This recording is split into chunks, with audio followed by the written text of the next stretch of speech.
Welcome to Two Psychics. This is Michael Edley, evidential medium and mystic, discussing all things spiritual. Hello, I'm Mary Amy of Two Psychics, an intuitive wisdom coach, tapping into your mystical life and sharing messages I receive about you.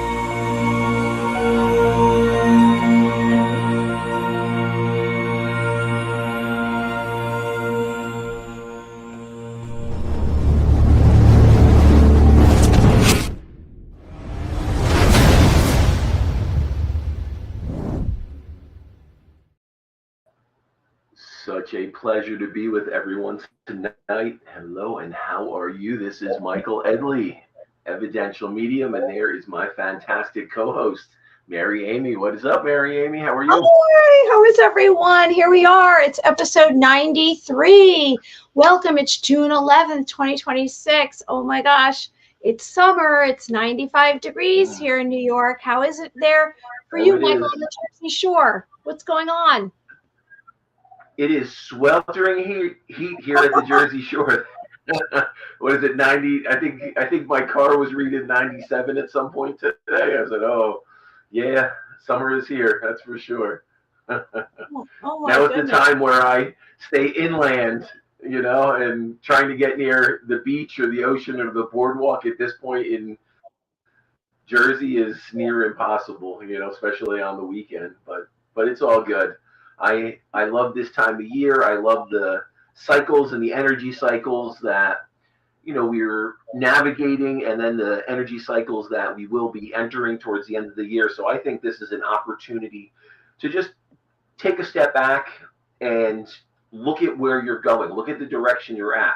And one of the things is small shifts, and we have to take a look. Small shifts can deviate our course if we don't pay attention. So that's why I say right now is a perfect opportunity, to kind of take a look at where we're going. What opportunities have we maybe not followed through on, maybe take a step back, look at those. I think it's a good setup for the rest of the year and going into 27. I think now is a good time to start looking at those things. And I think we have to just be mindful of the energy cycles that we're coming from and we're going into. And one of the interesting things for me, what I found really interesting when I talk about energy cycles, if we think about an energy cycle of grief energy, and when we feel we're through that wave of grief, something can pop back up and it can re-trigger. And like for me, I'm just hit the 1 year anniversary of my mom's passing, and I'm going into the 1 year passing of both my dogs. And for me, 25 was such a heavy year of grief, and it was weird. And I thought I had navigated that grief and had processed it. And what I found was hitting this year mark or having these milestones in my subconscious of, that year point, I started being pulled into this weird emotional sway. And what I found was I had to really take a step back and go, wow, okay, I'm kind of falling back into this weird shift of grief, and I'm going back into the loss. And I was like, all right, what's going on here, Mike?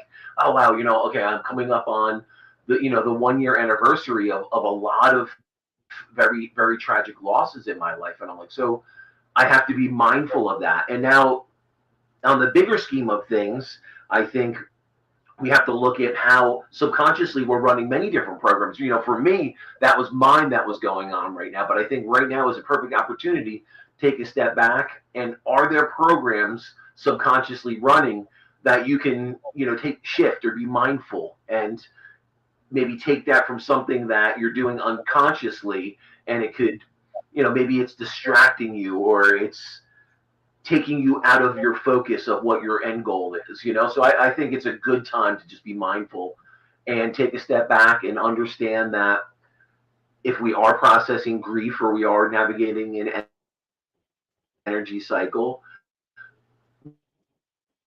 one of the most beneficial things we can do when we're in that, is just slow down, breathe, and not get consumed or caught up in it.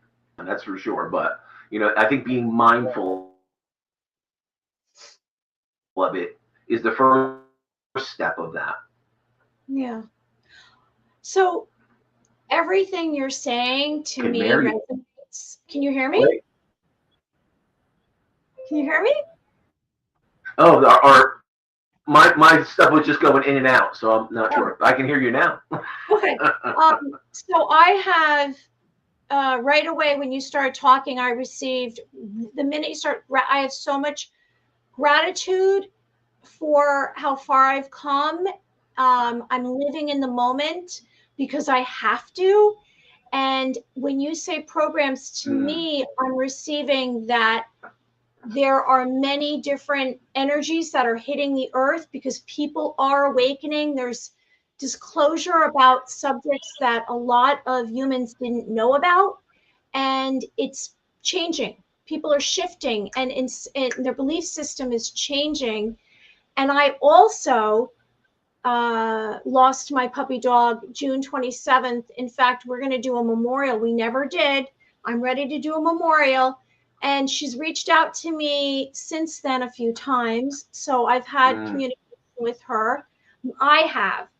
And, you know, I have my psychic abilities peak. And why?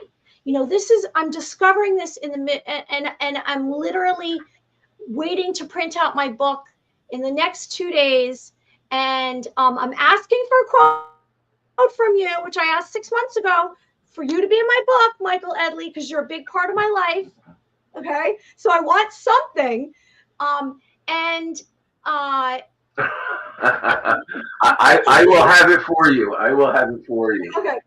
And I realized that I'm learning about what activates you. Everyone out there. So this is so bizarre. I apologize if I'm missing it, but what are you missing? My audio stream. Normally it's my video stream. Tonight my audio stream is coming and going, so I don't know what's happening with my audio. God. I'm gonna have to take a peek at what this they're doing. It's psychic attacks on our podcast. We hope we don't lose anybody. Just just hang on. And I'm going like this because I just found out an ear infection. I went to the doctor like a half hour ago. So if I'm doing that, so what I'm trying to get to everyone out there is, how do you activate? Now, I don't know how many of you out there have ever heard of sacred geometry. Google it, go to a platform and look for sacred geometry, videos or pictures, the flower of life, spirals, very simple. You can look at different shapes, circles, squares, overlapping. There's a lot of symbolism. But what this does is, by looking at sacred geometry and meditating on some of these different shapes, there's many of them. I don't even know how many. They're all in nature. It will activate you. That's one way to activate you. How else do you activate? You activate by tuning into your psychic abilities. You activate by paying attention to your dreams. You activate by spending time in nature, by talking to the elements of nature like water and earth, and sun gazing, looking at the stars. Michael spoke to us many times about how he would go out and look to the stars, because everyone is going to have to catch up with people that have already activated, because the world is changing really quickly. All right, so I know Jennifer is 10 minutes out from coming on, and she is already in the green room. Okay. So how about if we get on to our topic, and before she comes on, I will talk about who she is. But our topic tonight, and I know you have a lot to say about this, Michael Edley, is, you're very proficient in this. It's psychic phenomenon, everyone. What is that? Okay, so Mike, you go, and then I will go. You tell everyone what you consider to be psychic phenomenon. Psychic phenomena would be the perception of information that we're receiving outside of our physical senses.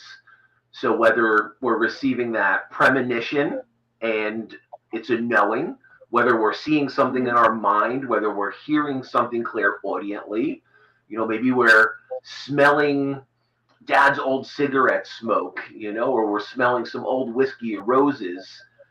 A lot of different aspects of energy can come to us in our psychic energy. So we have to understand, when we're talking about psychic phenomena, this is outside our normal senses. Our body will perceive it and will tune into it, but it's our psychic energy that's aligning with this, reading it and understanding what that information is. Okay, I'm just adding comments because we have a lot of comments already for Heather's on tonight. I see. Hi, Heather.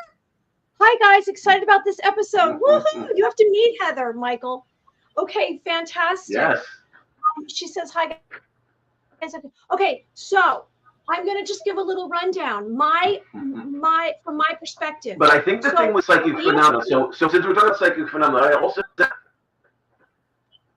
What?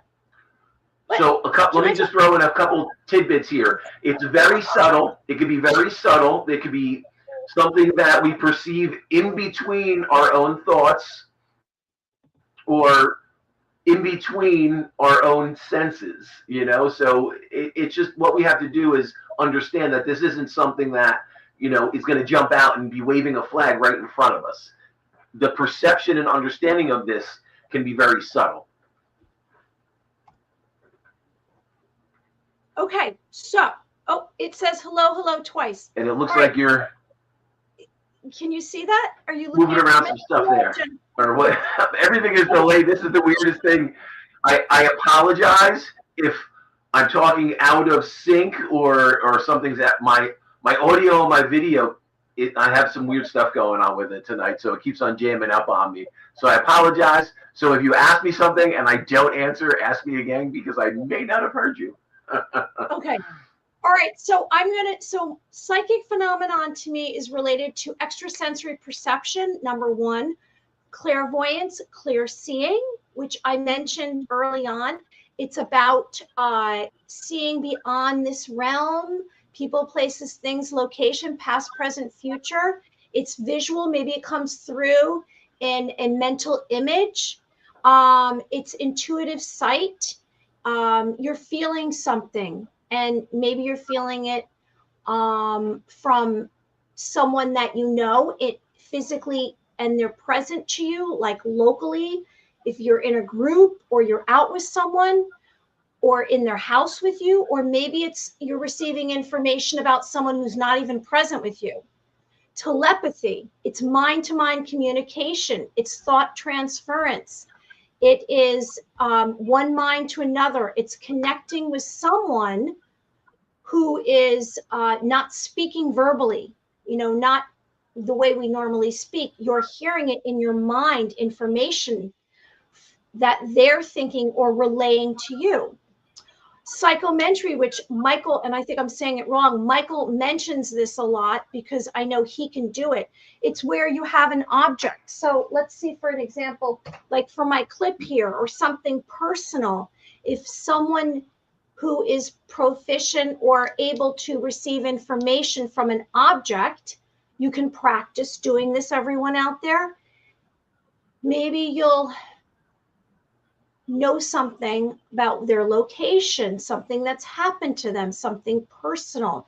It's about receiving information from someone's possession. Mediumship, which is what Michael does, and he's receiving and communicating information from spirit, from the afterlife, from those who have passed over. Maybe it's from other entities besides spirit. Maybe it's angels, maybe it's otherworldly beings. Being a precog, you receive premonitions. So it might come through in a dream. You might wake up and say, oh my gosh, I have a memory of this dream and I know something that's going to happen. And it's in the future. It's a warning, it's an alert, it's about an event. A healer. We had a healer on last week, Mujin Choi. If you met him, he's a magnetic energy healer. He's a healer. He does telepathic healing, magnetic healing. He does it through his energy, his mind. He says that he's not psychic or intuitive, but he has this gift. You might be a healer that works with energy, Reiki, or a faith healer. And then the last one I'm going to mention, and this is very common, is someone who's an empath. So you're feeling other people's feelings. And it's almost as though they're your feelings. So it can be in a group. If you're empathic, I suggest putting light around you to protect you from other people's energies, and they don't realize they're getting it. And it could be sadness, anger, happiness. It could be any of that. Okay, your turn. Mike. Oh, wow, it's really delayed. Okay, so maybe I'll say, okay, can you hear me? So a psychic phenomenon is like a knowing, correct? Yes. So psychic phenomenon is all about knowing. It's knowing through your different senses, knowing something that's coming through that no one told you from an outside source. I get that you were mentioning that now. Okay. Thanks, Crystal. Thanks for writing comments. Everyone out there, I don't know where you're coming from. If you're watching us on YouTube, if you're watching us on Facebook, and anything else you'd like to add, Michael? I know you're delayed. I'm very delayed. I'm trying to figure out what's going on with the audio, and yeah, I'm just coming to the realization that electronics are not very compatible with psychic mediums when you're opening. And I feel like the more readings I'm doing and more events I'm doing, the wackier electronics become. And, it just happens to be one of those days. But, so I apologize out there to everyone if I am not answering questions or I'm delayed in responding, because my electronics is all screwy tonight. I don't know what is going on. It's going to be the Mary and Jennifer show tonight, and I'm just going to be kind of here listening. Unfortunately, because my electronics are real. It's all over the place. Well, you know what, though? We get into a professional studio to do this podcast. Yeah, I need something. Backup plans for us. And all right, everyone. You know what it is? Tell me. This computer. I'm on a different computer, and it updated today, and I'm like, oh no! I walk into it was fine last week. It updated, and now I have just chaos going on in my office. But it's all right because I have you here, so we're all good. Yeah. Well, you know what though? We can see you. You're not popping in and out. I mean, let's just think about this pattern that we have. That's a plus. Initially, you were popping out, then you lost the picture, then you popped in and out again, and now you're losing sound. Can I get a reading? Someone asked. All right. Well, when we invite Jennifer on, so let me tell you a little bit about Jennifer. Because unfortunately, I wouldn't be doing anyone service tonight trying to do a reading like this, because it's just. Yeah, the electronics are just so screwy. No readings for me tonight, unfortunately. Yeah, okay. I don't think so. Yeah, not like this. I won't be able to. No? Okay. All right. Well, we can see. Maybe it'll improve. So Jennifer Rose. I mean, if you want me to, if someone has a very specific question and we can kind of maybe tune into their energy a little bit, I might be able to. But, yeah, I mean, everything is cutting in and out. So I guess we could always give it a shot and see how it goes. Because it's not dependent on me. It's dependent on spirit, I would say. Okay. Well, fair enough. Okay. So Jennifer Rose is a psychic medium healer, transformational guide, and public speaker. She is passionate about teaching mediumship, which I'm excited to hear about that, healing, spirituality, and hosts for the Love of Spirit Sunday spiritual service with the aim of bringing the spiritual community together. I love that. And she's also the host of Embracing Infinity on the Sacred Spiral Network, an exploration of love, higher consciousness, and living life to its highest potential, as well as one-on-one work with clients. She demonstrates mediumship for both small groups and large audiences. Now, if you would like to look her up while she's on tonight and see what's going on with her, her website is www.mediumjenniferrose.com, and that is going to be in the description. It already is. Well, the one on Facebook, no, but on YouTube it is. All right, so we have, I'd love a reading if it's in the cards. Oh, we have a couple people. Secret frequencies, and then what does spirit see? Oh my goodness, it's blowing up the chat. Okay, well, let's see. I'm going to change the banner because I want it to say Jennifer's name so everyone knows who she is. And then I'm going to bring her out. Everyone, there she is. And here she is right now, Jennifer. Hello. Hi. Nice to meet you. Hello, how are you? Good. What is up, Jennifer? How are you? Oh, I'm glad to see you. I just realized I can hear you guys hold on, I gotta pause this because I was watching you on YouTube and Facebook at the same time.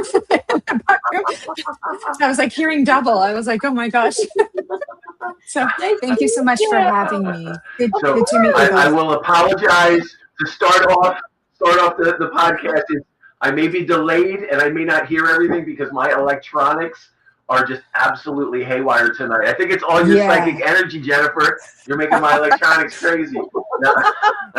So I just apologize for that if I'm a little delayed or I don't hear everything. I have no idea what's going on with all my technology tonight. Okay. No need to apologize. I love talking about psychic phenomena, and that's right up my alley. So, so I love talking about that. So I'm not surprised that things are going through their little glitches. So thank you for having me. Hi everybody. I guess that's Chris, the funny thing we could talk about. Anyone out there, if you start working with your psychic energy, you may affect electronics in your house, your cell phone, lights, also spirit coming into your environment may also affect those things. Just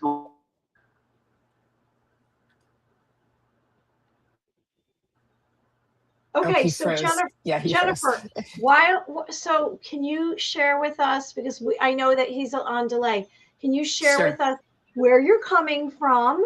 Because I'm in New York, Michael's in New Jersey. Mm-hmm. Are you in California? Yeah, I'm in California, so it's about 5 p.m. over here. Sun's still shining. It's a beautiful day here. Not as hot as where you are. But we're about mid 70s. We've been really happy with that last couple of days. So really excited about that. But yeah, I love the discussion of psychic phenomena because I have experience in trance mediumship and have been in physical mediumship as well. So that was a lot of fun to listen to you both talk about it from different angles. Beautiful. So just so happy to be here joining you all. Oh, I love your energy, and you know. Thank you. So it's like I get a message, and it's some kind of reaction that I have that I don't really judge. It's just intuitively when I see people, or it could be their photo, it could be something I watched, and then when I saw you, I said, yeah, she would be great. Because I really go for, we want just authentic people. And it's so interesting because what happens is the people that aren't deliberately bow out, or they just don't, they cancel. So it's not meant to be. So it kind of falls out, and everyone that is real and authentic in this, because it's more like, it's not about, oh, I'm doing a podcast. It's more as, can I be helping other people and doing my mission and my purpose? And it's not a choice. It's more like we're not forced to do it, but if we don't do it, it seems like everything's pushing us to do it in the universe. So how did it all start for you? When did you start following your mission? Thank you, Amy and Michael, and I'm so happy. Mary. Oh, I'm sorry, Mary. Okay, common. Everyone does it. I apologize, Mary. Thank you, Mary and Michael. And I'm seeing a few more friends show up in the chat here, so thank y'all for coming and supporting too. And nice to meet some new people as well too. 2015, 16, right in there. So it's been a good 10 years. I put myself, I like to say, through boot camp. So I was lots of classes, a lot of sitting in the power. A lot of practicing. I just went all in. Not sure I recommend that for people, but that's what I did. That was my path. I've been intuitive and interested in anything metaphysical since I was a little girl. It just, when the right time comes, the pull in your soul will happen. And I saw how much healing was happening when I would see other mediums like on TV and things. And I was just like, oh my God, I have to do that. I just knew. I didn't know it would expand into all these other things I'm doing. I just thought, I'll learn how to be a medium. Next thing I know, it's grown so much. So, but it's very fun, and everything you said is absolutely right. It's just like, how are we helping? Who are we serving? And that keeps everything on track. I'm waiting to see. Michael, do you have a question before I keep going? I am, yes. Jennifer, I'm curious. So as your journey unfolded and as it was unfolding, what did the relationships around you look like? Were people open to this, or were people hesitant and were like, what is going on with the Jennifer I know? Talk a little bit about that, about the dynamics of as this was unfolding in your life and you knew this was the path that you needed to be on. How did those around you handle that? I'm just curious because of my, my own journey and what I went through. Yeah, for sure. My circle of friends has completely changed. I didn't really tell my neighbors at the time for where I lived back then. My family was as supportive as they could be, even if they didn't understand it, what I was doing too. So they tried to be supportive, but not everyone really believed it. So so we've just all learned to sort of respect each other as we are with what we believe or what we don't believe. So that's worked out pretty well. And I would say the support has grown over time, which is really nice too. But I'm not the same Jennifer I was back then. I feel completely different, but I still retain some elements of my old identity. Still have all my memories. But yeah, I feel very, very different than I used to. Lots of transformation. So it's the journey of a medium is not an easy path. But it will definitely take you places. So that's good. That's good. It'll take you back to yourself, to home. It's Isn't funny. it amazing? That's what I tell people. If you want to learn about yourself, that's probably the most in-depth, deep, introspective look you'll do is going into that journey of mediumship, and I do believe that we have to go through that first, though, to become the medium that we can become. We're meant to go through, that roller coaster life, have those experiences. And, I think some of the greatest mediums that we see are probably people that had to persevere, some challenges and understand it. So that way, when we're connecting to spirit and we're trying to bring through a message, I think it gives us a lot of empathy and understanding, for that information. And I think and just that divine connection, I think it allows us to honor that in a different way when we persevere and we come out on the other side of this, and it's like our soul has called us into it. It's something we need to do. That's what I feel like for you with your energy. I feel like it was that type of unfolding. That's very true. And I agree with everything you're saying. You need to go through stuff to be able to relate to people, to be able to hold space for them. And if you don't do the inner work, then your own stuff can contaminate your message, and you might not be hold the same ethics and standards and integrity that is required to work in this field, because this is a very healing work. And if we're not giving uplifting, making them feel better, then something's gone wrong there too. So it's a lot of responsibility, the work that we do. And I know that might scare people a little, because they go, they feel so much pressure and things, but it's very true. But there are rewards for being willing to do it too, and that's in just the being able to help so many people, and knowing that spirit world has trusted you with their person who's here, and that they're on your side, and all the people that we get to meet, the love that we get to feel and experience, and the magic of connecting to the other realm that's pretty awesome too. So it is a fun job too, being connected. And so I love that. Sometimes people think if they don't understand because they're not in our world, they're like, why do you want to deal with death? That's so dark. And I'm like, no, it's not like that. It's healing. It's uplifting. It's love. It's magical. And yes, some readings can be heavier, and you feel someone's grief and you're holding space for really heavy grief, and you have to take some time afterwards to go, whoa, and reground yourself. But you got to help that person. You got to make their life better, maybe change it forever. So that's doesn't get much better than that. I can see you have a big community because you have a lot of people that I haven't seen before, and they're following you, and I think that's wonderful.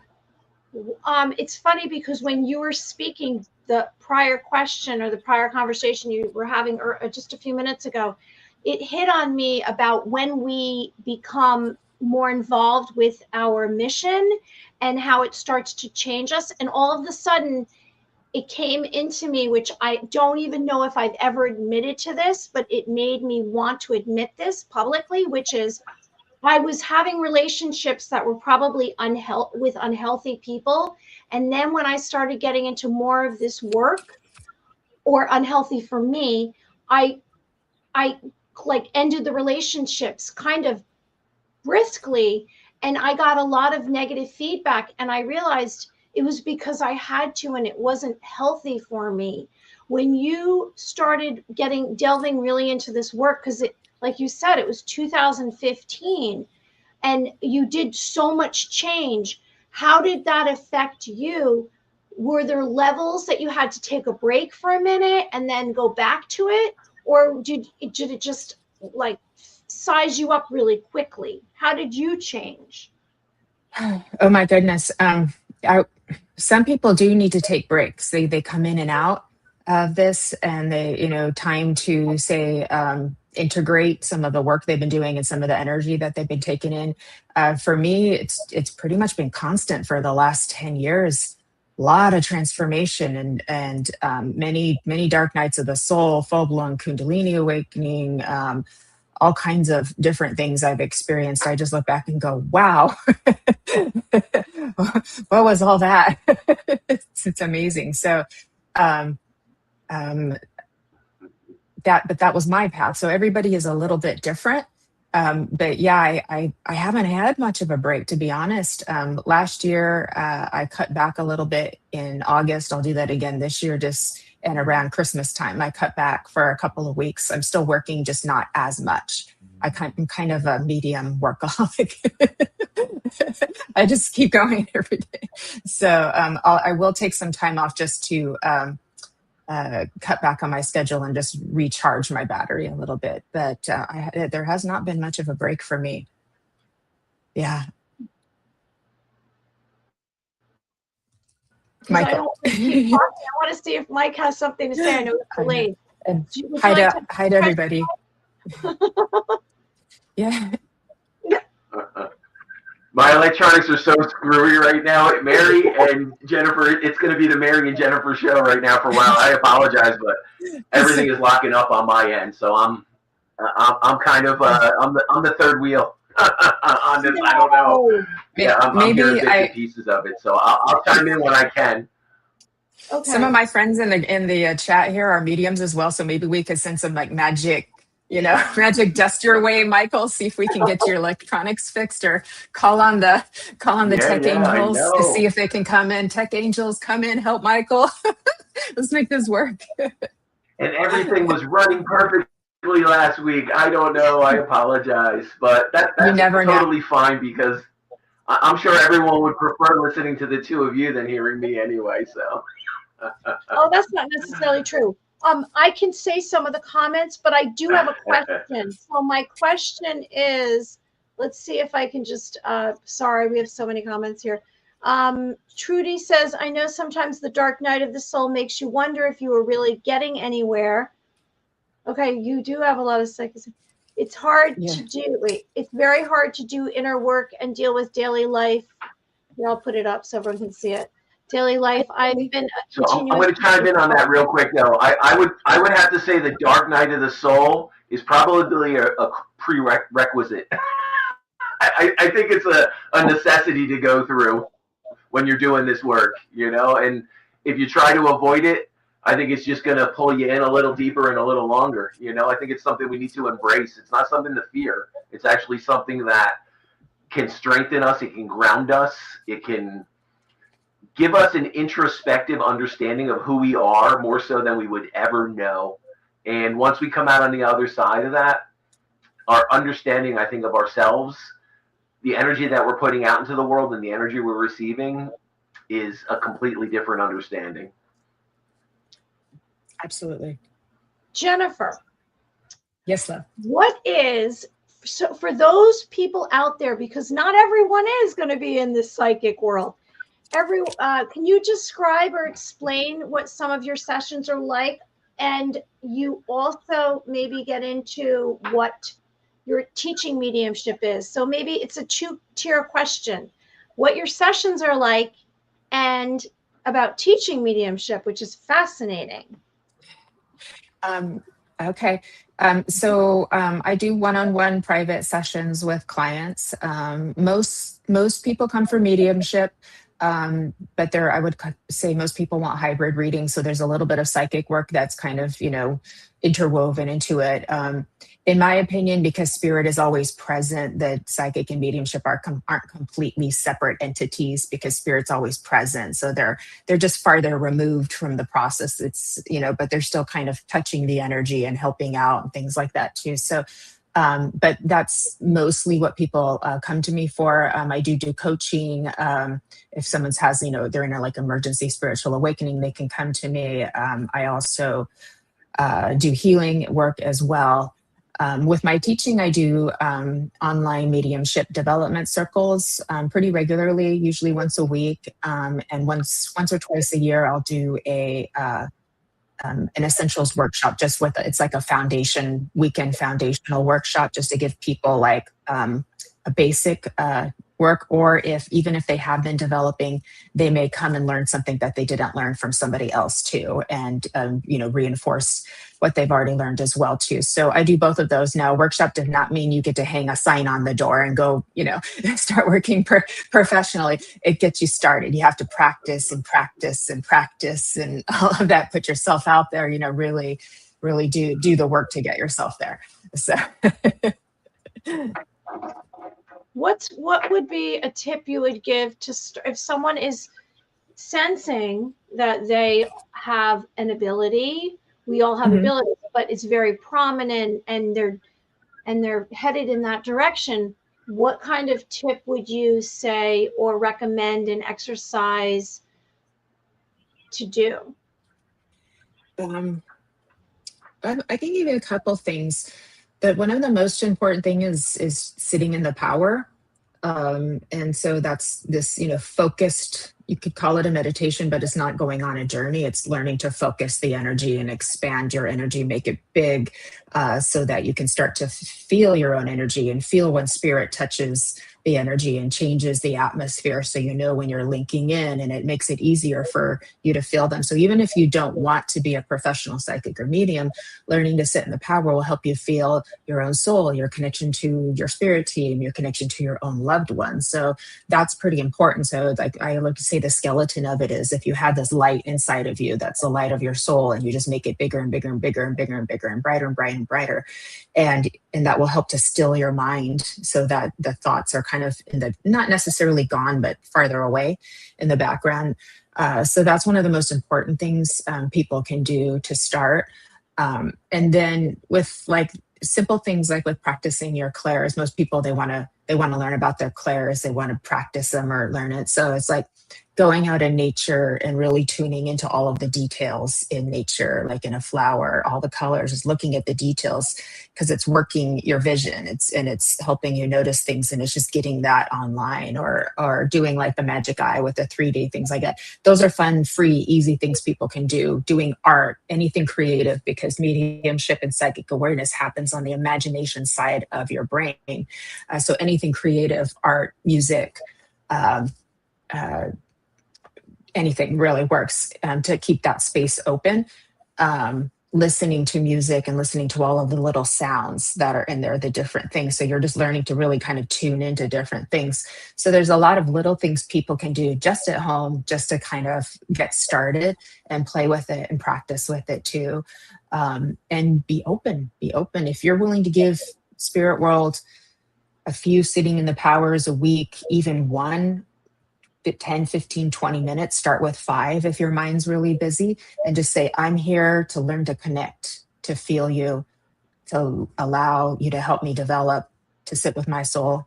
Just willing to start with that. Something will happen if you're consistent. If you've got the intention, you come with an open heart and you're consistent, something will happen. You'll start noticing signs and synchronicities. You'll feel a change inside of you. You'll feel your energy start to come online. Be like, oh, I just know things. Oh, I'm seeing 11:11 on the clock all the time now. So, but chances are, if there's a desire, there's a reason you have a desire. So that means something inside of you is already calling you, and you're just like figuring that out afterwards, if that makes sense. I hope that's helpful. Yeah, I think that's wonderful. Are you, when you teach mediumship, are you teaching a group? Because it says demonstrates mediumship for small groups and large groups. How does that work with a large group and all of the energies? Like here we are, and it's not conflicting, but it's powerful. It's big. How does that work? It is, yeah. So when I'm teaching, I teach circles, and those are not very large groups too. So I teach circles. They're private development circles that we do on Zoom. When I'm talking about the large audiences, that's when I'm demonstrating mediumship. So that could be for a spiritualist church or at a local event, which is usually at another church or like maybe a yoga studio, things like that. And that's just where the audiences get larger. So yes, there is a lot of energy, but that's fun. It's fun to be in all of the energy and be with spirit too. And so I knew from the beginning, I always wanted to do platforms. So I love doing that. I do small group mediumship readings as well. I usually limit to that like 6 or 8 people, and then everybody gets a message. So it takes me a couple of hours, but everybody gets a message with that. Whereas if you're at a large platform demonstration, you don't have time to give everybody a message. So you give a few people a message, and then everybody else has to hopefully witness, hopefully they still understand that they're witnessing a miracle, that they're witnessing the world's bridge together through love. They're seeing the healing happen in somebody else, and they can still leave with that, the little sparkle in them too. So. Okay, Michael's not saying, okay, let's go back to, it just came to me. Let's go back to when you had your first mediumship experience when you were a little girl. Can you tell us what that was like? Oh, sure. I was not one of those kids that was seeing spirits all the time. So, but I can remember a few things where I had visitations from spirit. There was one time I was in church, and it was Christmas Eve, and we were listening to the big choir was playing music, and they were playing "Oh Holy Night."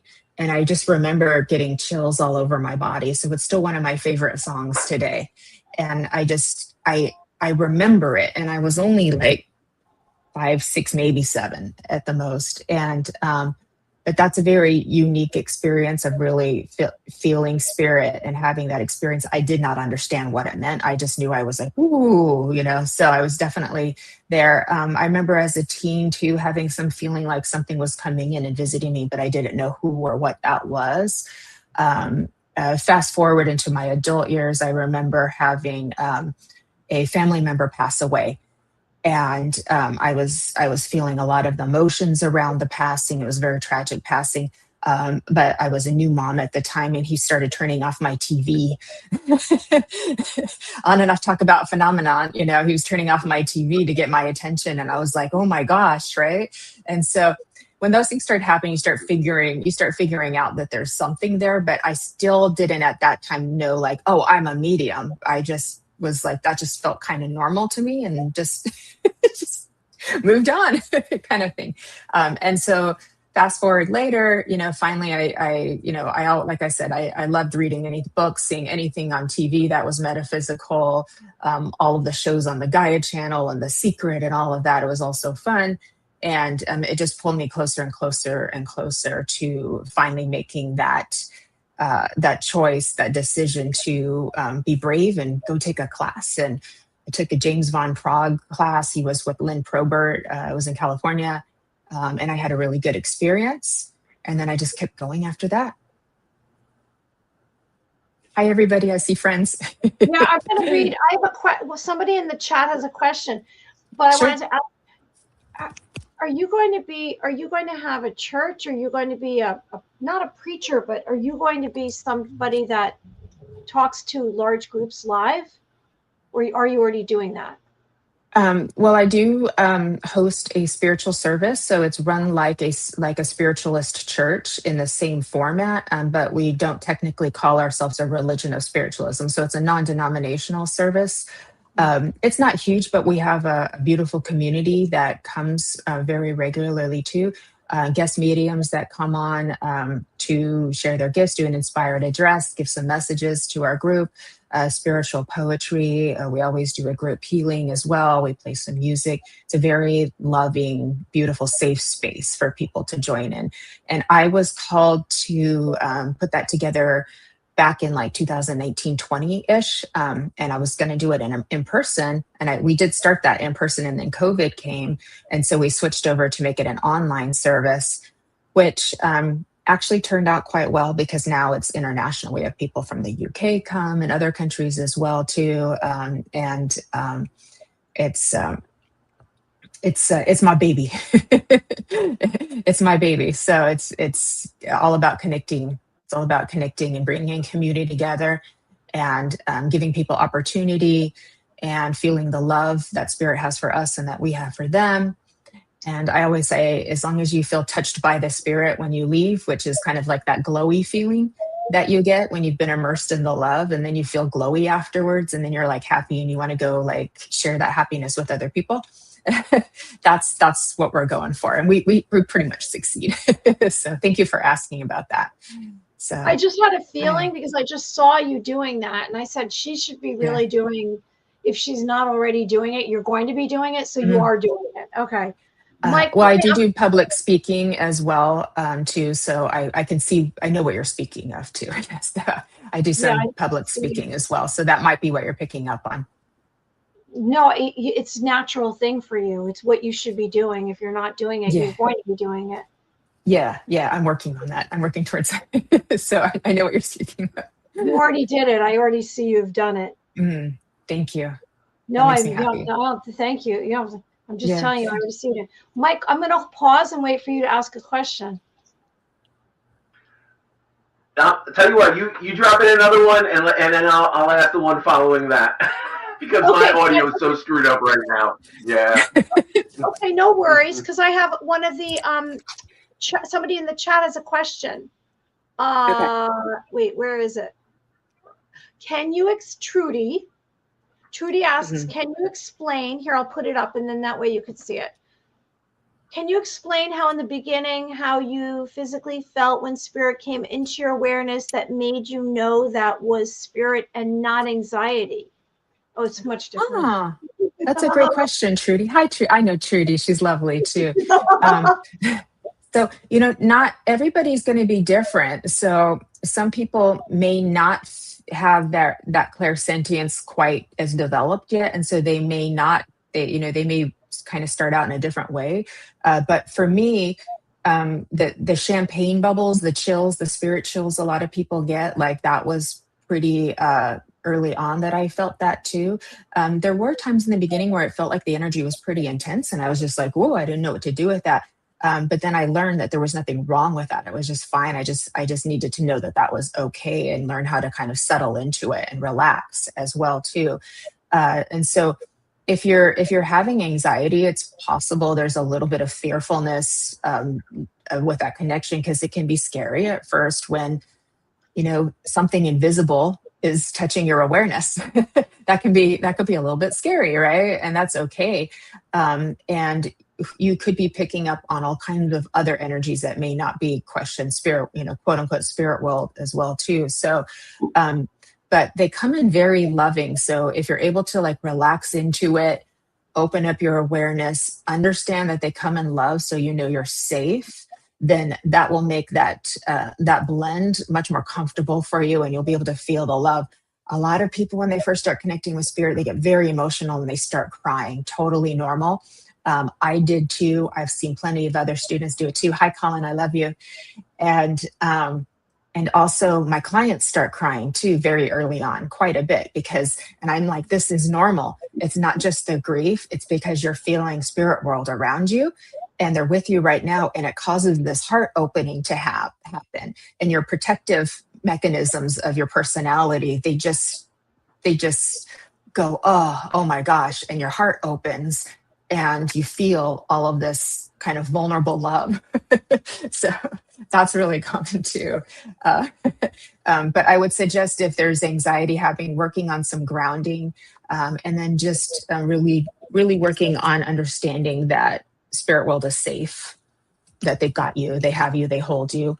I've been developing trance for many years as well. That energy is, it's different. It can be very dense. It can be very dense in a way, and thicker, like this big thick blanket that falls over you, and it makes you very like subdued and sleepy and things like that too. Or when a spirit person is blending with you very strongly, it can feel very intense. And I always say, people, relax, just relax into it. Just take a breath, because some of the intensity is because you're not breathing enough, not relaxing enough into, just go, and then it'll allow the blend to come in much nicer. And I mean, blending with spirit is great because they're high frequency. So it's like getting a healing. It's great. So I hope that's helpful, Trudy. I just would like to say, for everyone out there that is studying this mediumship, I can tell that Jennifer Rose is a combination of so many positive traits to be a teacher and to explain it so you feel supported. And I have to tell you, it's taken me a really, really long time to be in a position where I'm okay with it. So everyone out there who's studying this and working on this is brave, because it is scary. And, it is your own journey. You're having these experiences that in this physical reality aren't considered normal and accepted generally, unless you're around other people that have similar, more natural, out of the box psychic abilities. So everyone out there who's on tonight, I would like to say, like, good for you. Rah that you're doing this, because it's not easy. Even if it comes naturally to you and you have these abilities, this environment that we live in isn't always accepting of it. I don't know how it is for you where you are, Jennifer. Is it something that is common where you are in California? To be doing this kind of work? I do pretty well in California. I'd say I live closer to the coastline, and it's probably a little more, open-minded and free-spirited when you live close to the beach too. I don't have a problem telling people what I do for a living. Almost everybody's like, "Oh my God, that's amazing! What's that like?" Which so I've gotten brave, and I just tell people now. And if I feel a sense that I shouldn't, then obviously I will change it into a different subject or so forth. But most people are pretty open-minded, and they're fascinated to hear about it as well too. If I were in a different group of people, say I was attending someone else's wedding or funeral or something, and it was a more religious atmosphere, I would probably keep my occupation to myself and just hold space for everybody, because I wouldn't put myself in a position to be judged. There's no need for it. And so that's when you just learn discernment of when you feel like talking about it and when you don't. So it's your choice. I can talk about it or I can not talk about it. It's your choice. So that part is good too. But absolutely, if you go down this road, you're very brave, you're very courageous, because judgment is something that you will face at some point and have to work through. You have to work into your confidence to really stop caring what people think. But that's not easy, because we have a lifetime of conditioning and insecurities that are hiding below the surface that have to all be worked out. And you just get braver and braver every day. As long as you're willing to keep working on yourself, you'll be able to handle all of these different things that happen. There's competition in the spiritual world too. There's jealousy in the spiritual world. There's my Reiki's better than your Reiki. My astrology is better than your astrology. That's going to happen too. So then you have to, learn to deal with that. You have to be okay with friendships changing, colleagues changing, all of that. It will just keep changing, and that's okay. and it's totally okay. Okay. Oh, what field were you in before 2015? I was raising my family for many years, and so it was a big change. And I had to, after being playing those roles for so long, which was a huge gift in my life, a huge blessing. And, being a mom is the hardest but most rewarding job there is. But to kind of like regain my identity as Jennifer again, that was a lot of work. And then to realize Jennifer was going to change completely as well through all this transformation, like that was a huge thing as well too. So I still have like the core essence of me that I came into this world with too, just with less conditioning. Prior to that, I worked as a hairstylist. I was a cosmetologist. I was a personal trainer. I studied at university as well. So I was a very good student as well. So I did love learning. And in school, I really enjoyed philosophy, religious studies, things like that, ethnic and women's studies. So those were all areas that were very interesting to me. But I realized that everything I did back then was like a training ground for today, because I'm still very into mind, body, spirit. So I love talking about health. I love philosophizing. I love, using my mind.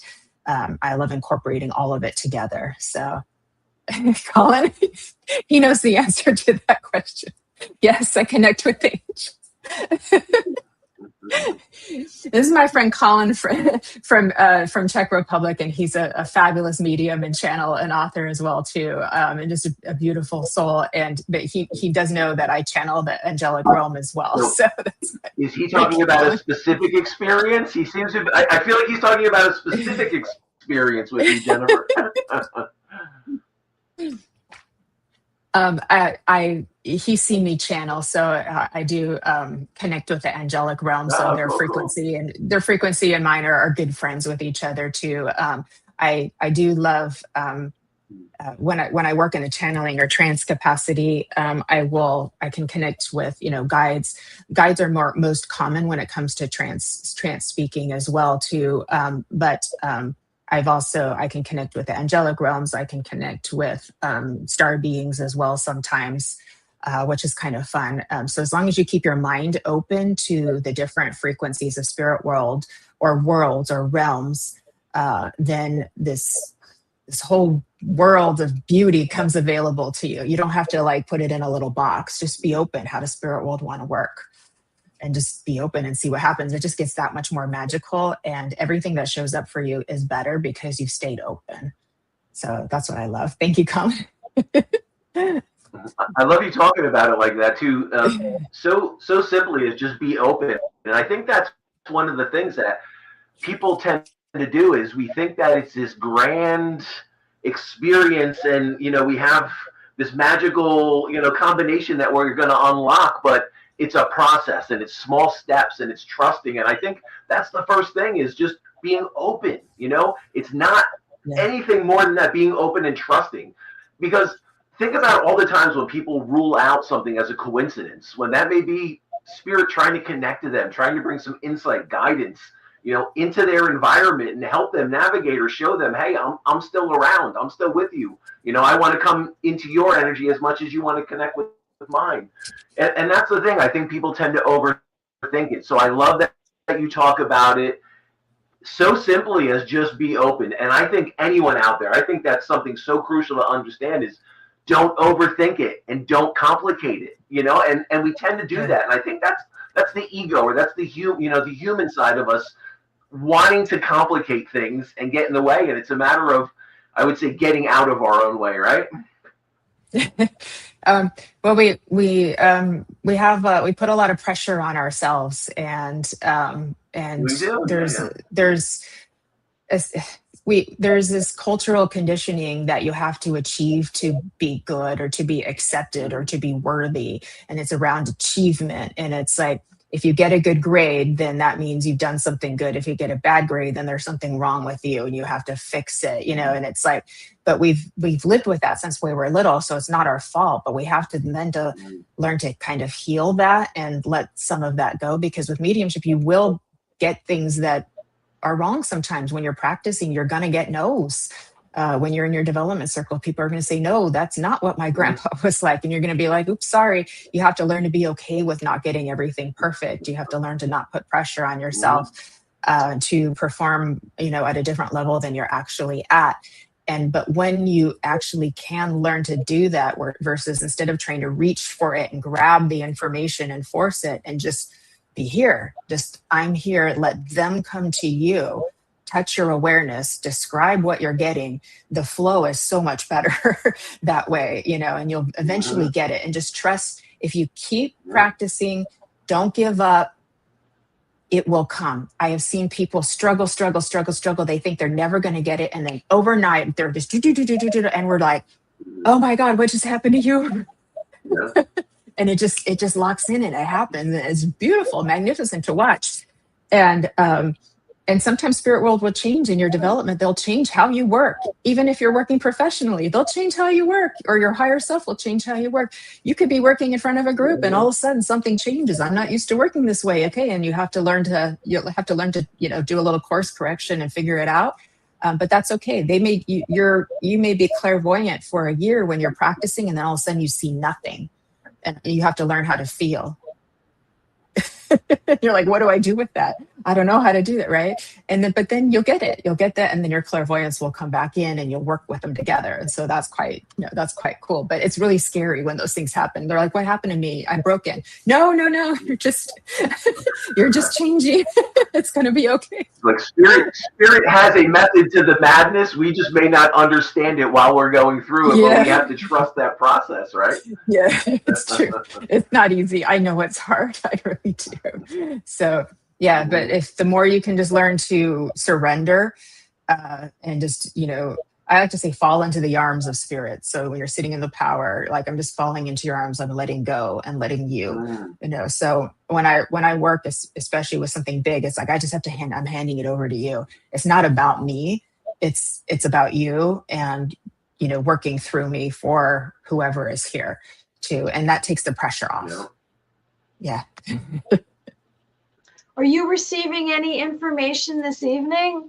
And that's... I'm sorry, you cut out, Michael.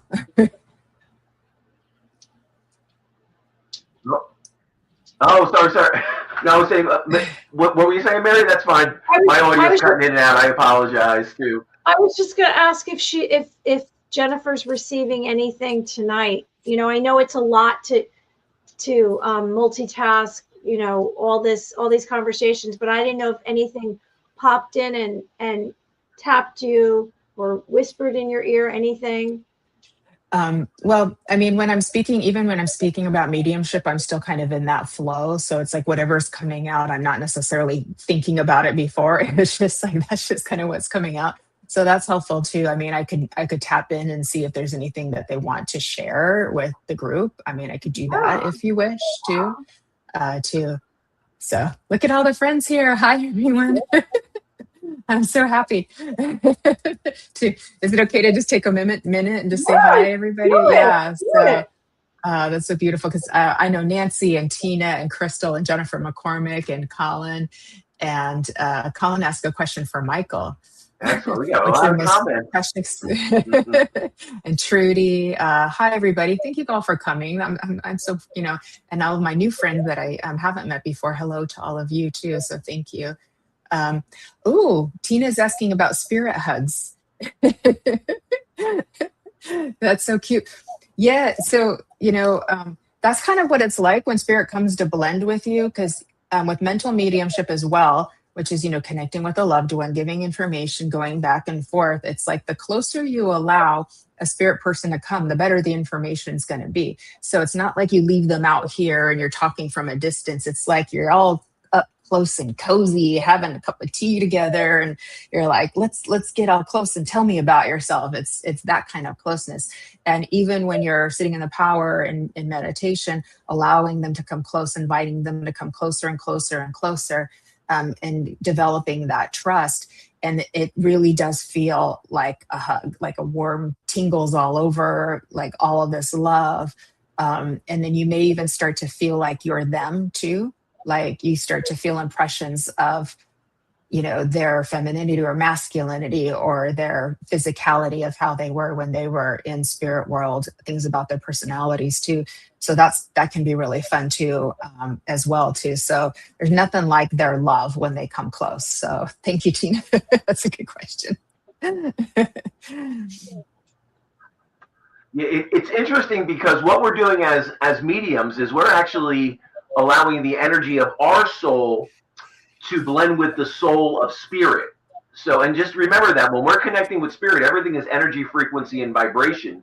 So it's going to be different and unlike what we're used to here in the physical, you know? So the blending, we may experience certain, you know, I find certain people when they go into trance, I know I work with mediums that they'll get itchy, or they'll have like a weird sensation.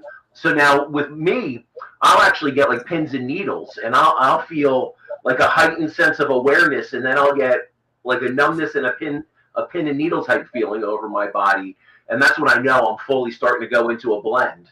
So it's interesting, and everyone can have their own unique experience, but ideally as a medium, it's a soul blend with spirit, you know, so our soul and their soul blending together.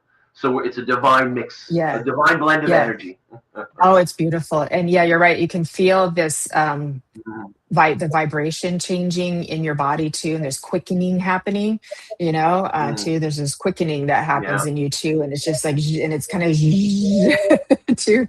I'm used to it. So for me, it's nothing, but you know, I did have to get used to it at some point, but that's how I know, how blended I am. For instance, if I'm doing, you know, trance, you know, sometimes then I'm in a lighter inspired state, and then sometimes I'm, you know, about in a medium channel. But if I'm like in a really, really deep trance, then I really feel a strong merging happening with the energy. But I like that it happens because it gives my my logical mind reassurance that this is happening, that this is the spirit person, not me. You know what I mean? It's like, I know that that's real. And so even I still have a little bit of that thread of my logical mind, but that's good because it means I have a standard that I want to live by, because there is standards that we try to uphold within the mediumship world, whether it be mental mediumship or trance or healing, that we want to make sure that what we're doing is valid and real. So. Mike, there's a question for you. I found it.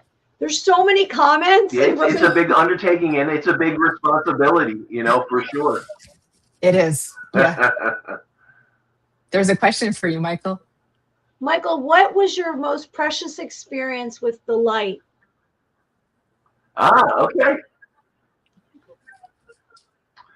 So probably my most profound experience, and this is as a young child. So anyone out there, I'll just give you a little quick rundown of my story. So I experienced connecting to spirit very, very young. I was, 3-4 years old.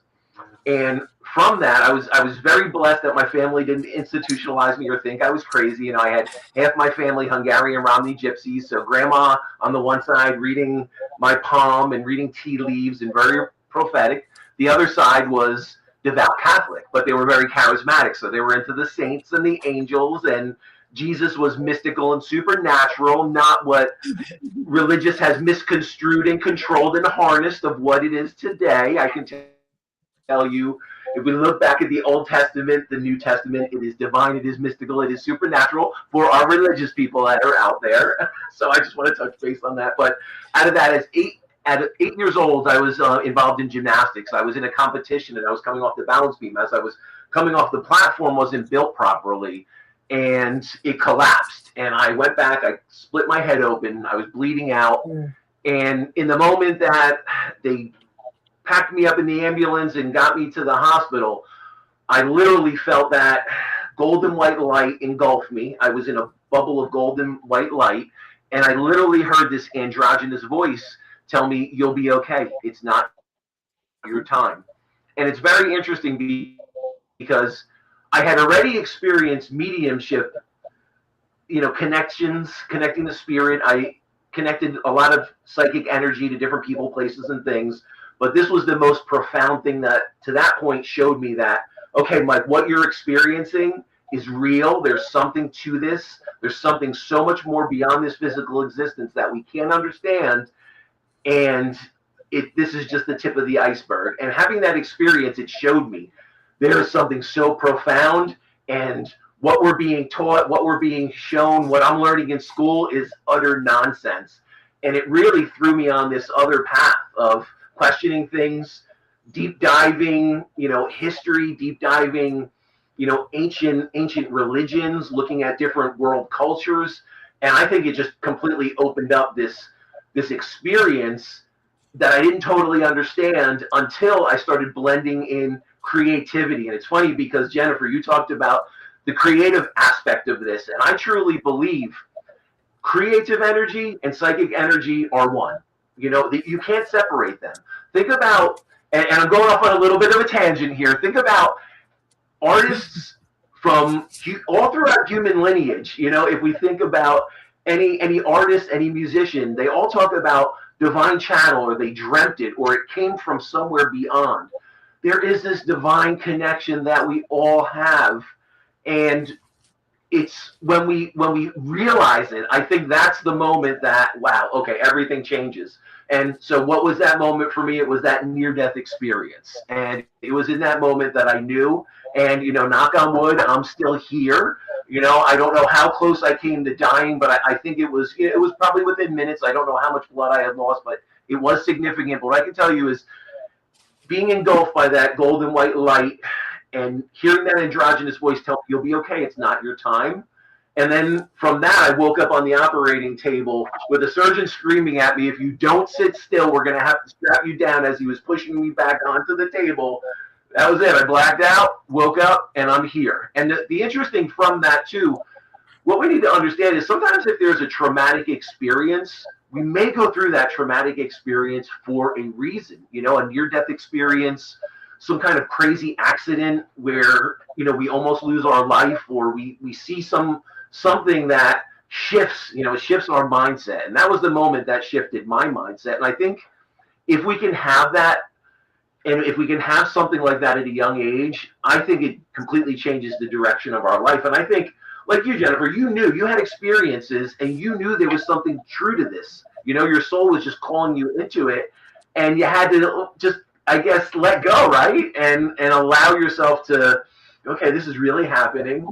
And that's the thing, we challenge it. We don't want to think about it, or fear, there's fear involved in that, or preconceived notions that were implemented on us, from a young age because of the religion that we were a part of, or society.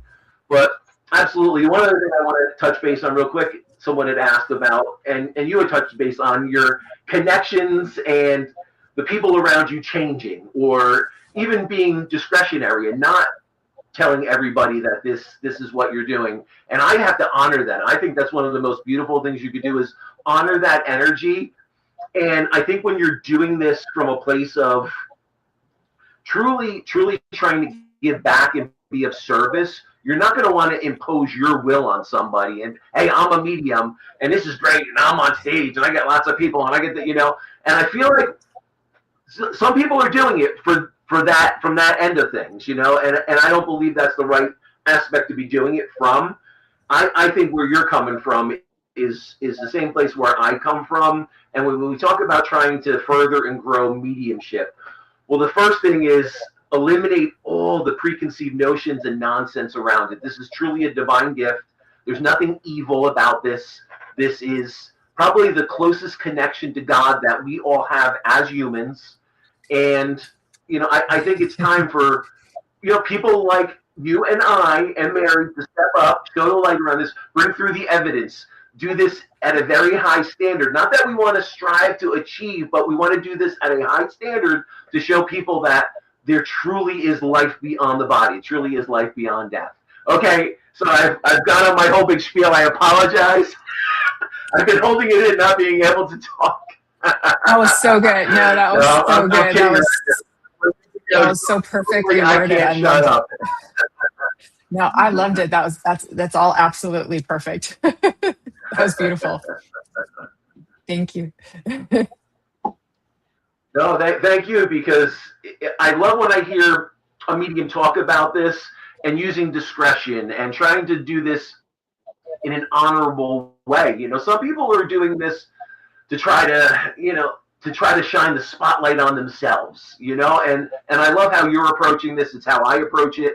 And I truly believe that mediums that are doing this at a high level, this is the way they're approaching it. We're trying to bring the evidence through and show continuity of life exists beyond the body. We can't do that bringing vague general information through, but if we can show you, a memory, a piece of knowledge, something crucial and critical about your loved one that we could not have known, that's going to completely shift and change that whole trajectory of grief and your whole perception of this life, and if we can do that, then I think we've done our job. We've at least opened that door, Absolutely. Yeah. So, I agree. So I have to say, I do commend you. I appreciate how you're doing this work.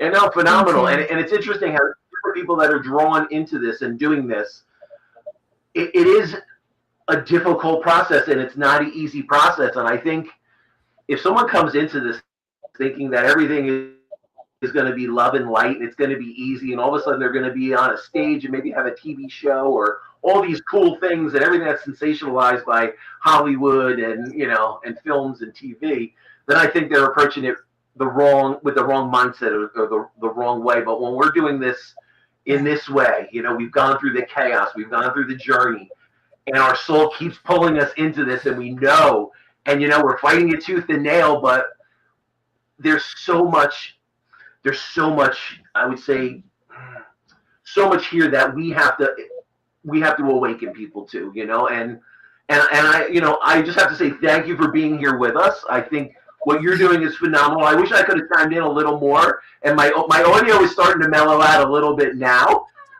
Yeah. But I have to say, I honor and appreciate how you're doing this work, because not everyone is doing this work to try to bring truth to light, and I think the people that are, it's not an easy road, and I think it is an uphill battle. I know even like my own journey, and I know a lot of my own connections, tied into, my religious friends or people that, what are you doing, Mike? Or, trying to explain that there's nothing evil, there's nothing crazy about this. This isn't woo-woo. This is truly divine. So, I have to honor the process in which you're doing it, because I think that's a phenomenal thing. Thank you, Michael. I appreciate it. I absolutely agree with you. I that's why I feel like we are like working for God. So it's like it doesn't get much better than that, Sometimes I'm like, you're working me awful hard. Like, you took a day off once in a while. I mean, really? Yeah. That's our banter. And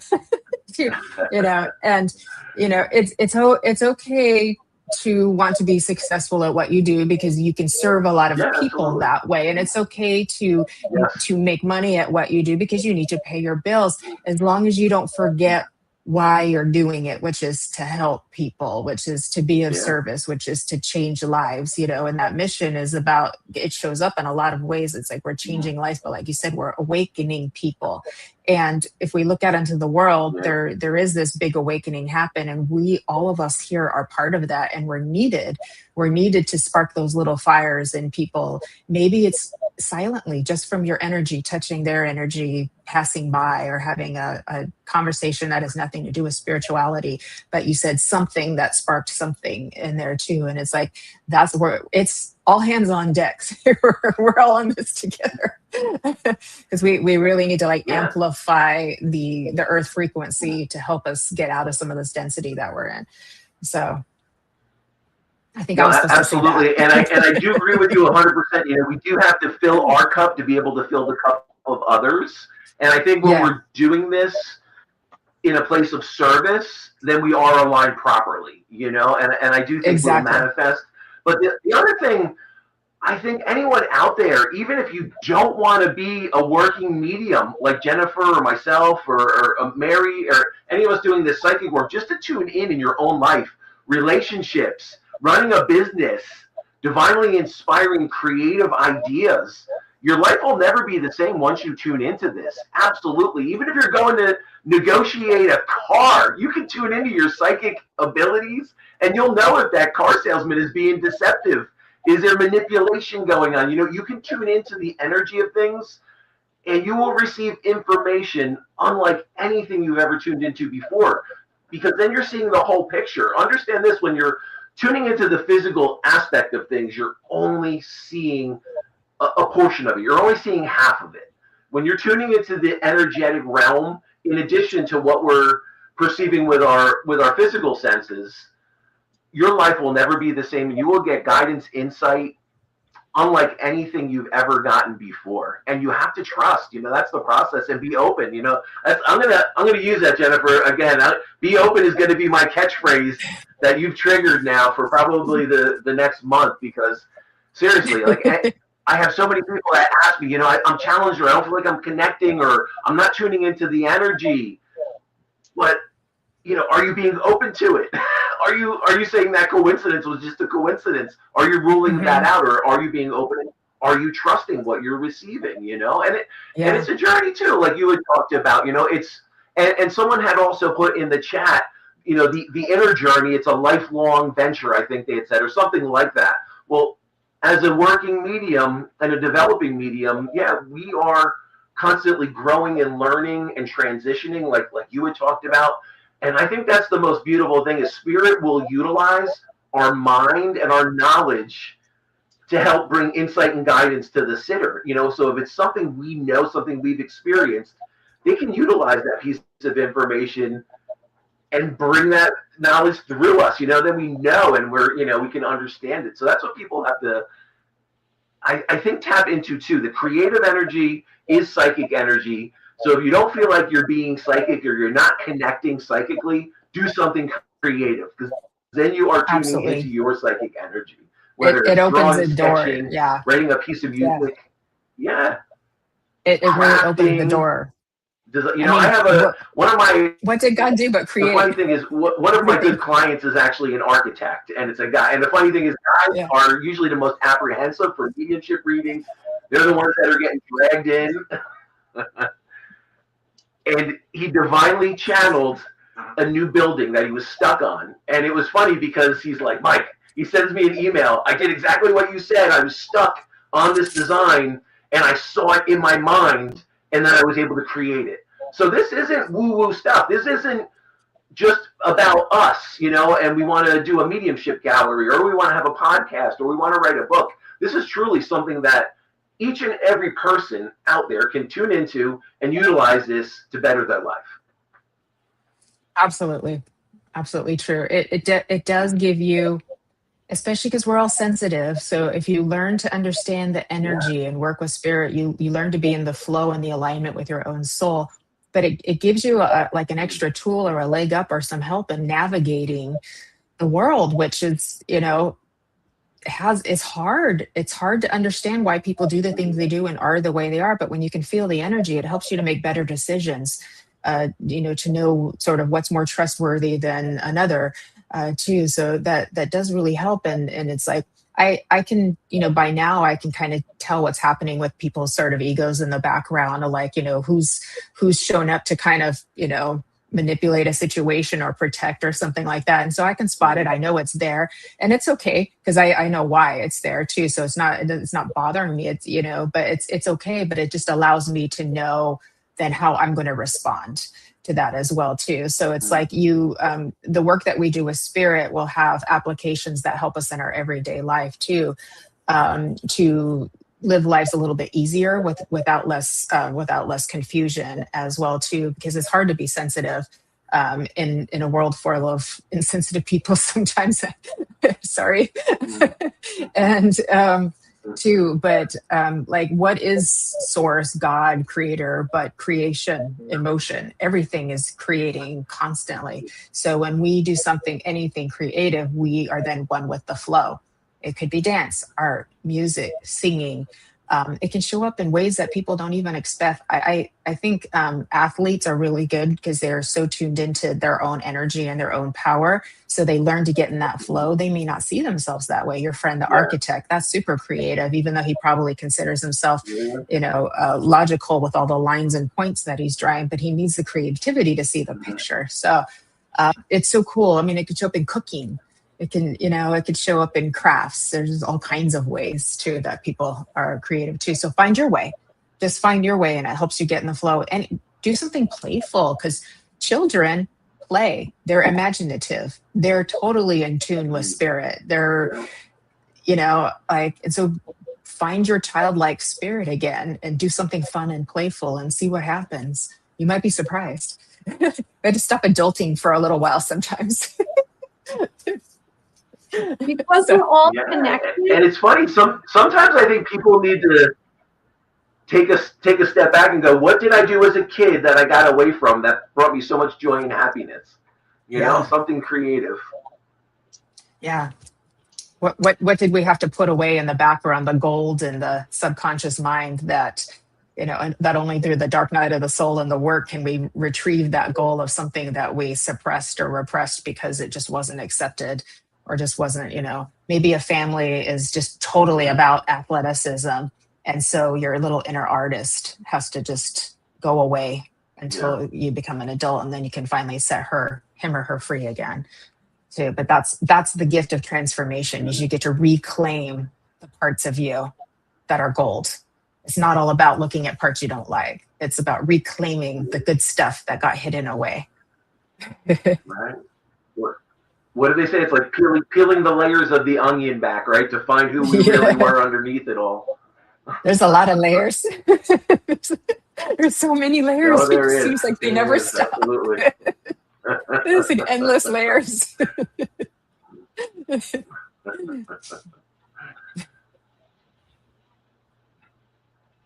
Because we're all another one to peel off.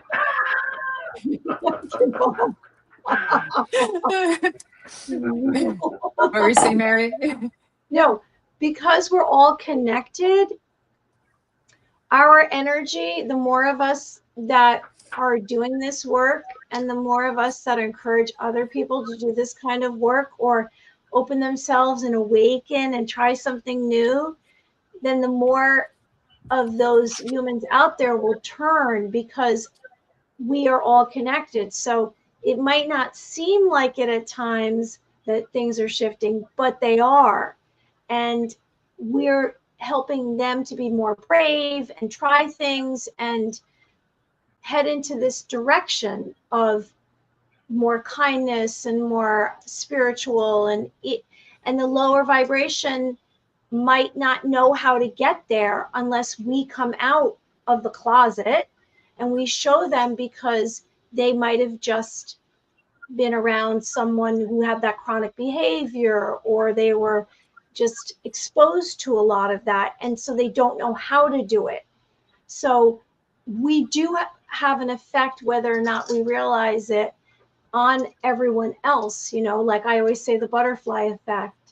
They are affected by us because we are all connected. Like, I didn't know you until tonight, Jennifer, but I sense that you're definitely someone, if you lived where I live, we would definitely hang out or be friends, because you have an understanding and you're not judgmental and you're open and you're going with the flow. So I'm very grateful that you came on tonight. Thank you, Mary. Appreciate it. I'm very grateful too. I'm glad I get to meet both of you. This is a wonderful time together too. And we're all kind of on the same page and, sort of in alignment with the same frequency. And so it makes it a really beautiful experience too. And I do think, we shared with a lot of beautiful people here that have joined us, and we've gotten to share energy with them too. And it's like, and if, we help somebody, learn something, like, that's so cool. But we're also just sharing in this energy all together. So it's like someone gets healing from that. Someone gets an amplification where there's like these hidden gifts that come when we come together in this way. So it's pretty cool. It's like people's energy after they're exposed to individuals have higher consciousness, or they're frequency is raised higher to another dimension. You talk about consciousness, have a higher consciousness. Their abilities will peak up for a couple of days after. Yeah. And then, like you said, they're getting a new clear sense, maybe that they haven't adapted to yet, or something newfound ability. And then it goes down, and then you say, where'd it go? Because that's happened to me. And then you shift and you have to learn. Chris, well, I'm so grateful for all these people. So we have, I believe all the creativity is divinely given. The two of you were speaking about that. And then Crystal says, thank you, Jennifer, Rose, Mary, and Michael. And we are so grateful for everyone that joined us tonight. Is there anything before we go you'd like to tell everyone? Share like some kind of pitch that you're doing, or anything that is on your mind right now, Jennifer?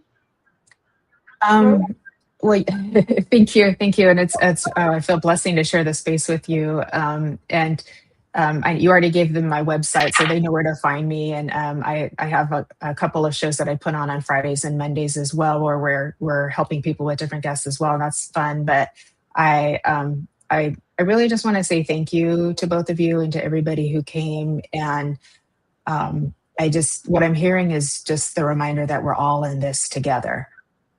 So it's just important that we just keep, collaborating and sharing, being patient, being kind, coming back to basics sometimes really can be the answer. And I'm also hearing just take time to get away from sort of there's a lot of, the airwaves are very packed full of energy and frequencies and information.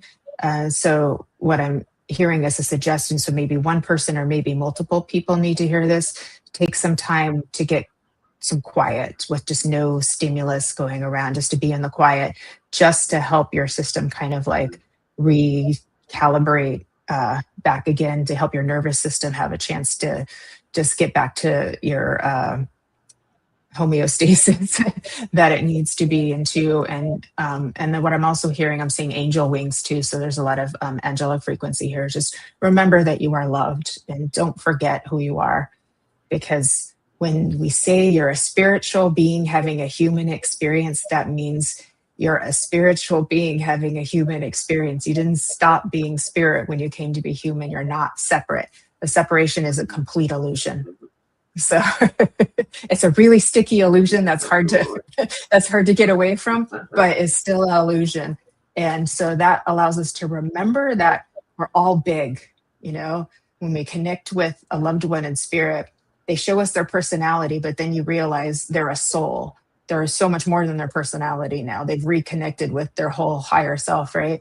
And they're just a big ball of beautiful light and power. We're all that too right now. We just don't know it because we're just, we've just funneled into this experience too. So remember that you're big. Fleshy spacesuit, right? We have this fleshy spacesuit that we have to figure out. Yeah.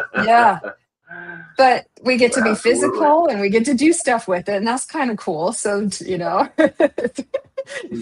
just different. Yeah.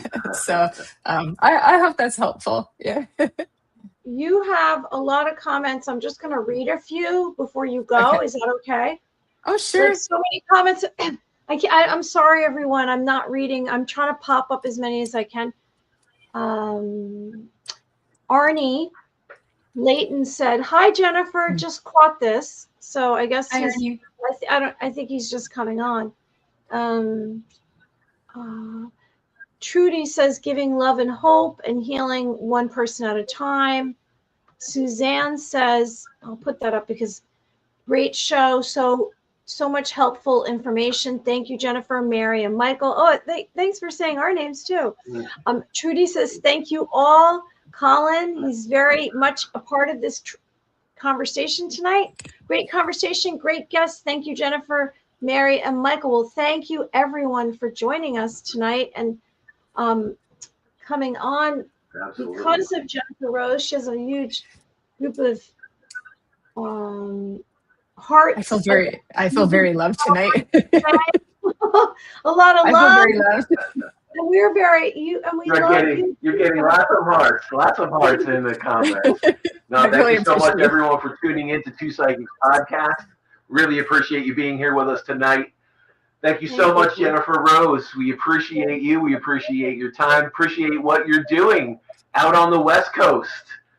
So when you decide that you're going to mosey on over to the East Coast for a couple of days, you got to, connect with us, and we'll have to throw together an event over here. We can do some double linking mediumship. Some cool stuff going on. But Jennifer, it's been a pleasure. Yeah, I can too. That's why I'm talking about it. The wheels are turning. The wheels are turning. Good stuff coming.